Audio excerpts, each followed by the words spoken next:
তাদের নতজানু পররাষ্ট্রনীতির কারণে তারা শুধু ভারতে গিয়ে ভারতের প্রধানমন্ত্রীর সাথে ছবি তুলেছে, তিস্তার কথা বলার সাহসটা পর্যন্ত করতে পারেনি। অন্তর্বর্তীকালীন সরকার তার গঠনের পর থেকেই পররাষ্ট্র নীতির ক্ষেত্রে শিরদাঁড়া উঁচু করে দাঁড়িয়েছে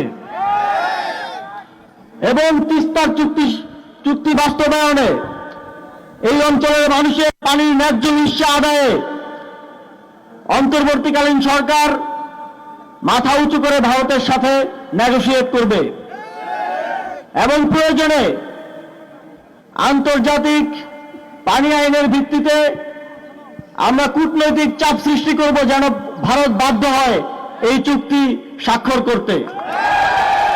আমি চতুর্থবারের মতো আজকে আসলাম, কিন্তু আগামী 6 মাসে আমি আরো 4 বার আসব। আমি সরেজমিনে যত বেশি সম্ভব এলাকা সম্ভব হয় দেখে সেখানকার মানুষের যে দাবিগুলো আছে, মানুষের যে সমস্যাগুলো আছে শোনার চেষ্টা করব এবং সেগুলো বাস্তবায়নের সমাধানের চেষ্টা করব।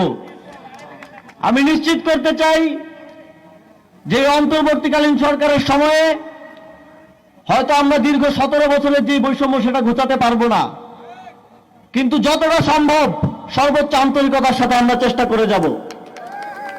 সেক্ষেত্রে আপনাদের সহযোগিতা, সমর্থন এবং মতামত প্রত্যাশা করি এবং এই তিস্তার সংকট চিরতরে নিরসন হবে। তিস্তা আপনাদের জন্য আশীর্বাদ হিসেবে আবির্ভূত হবে।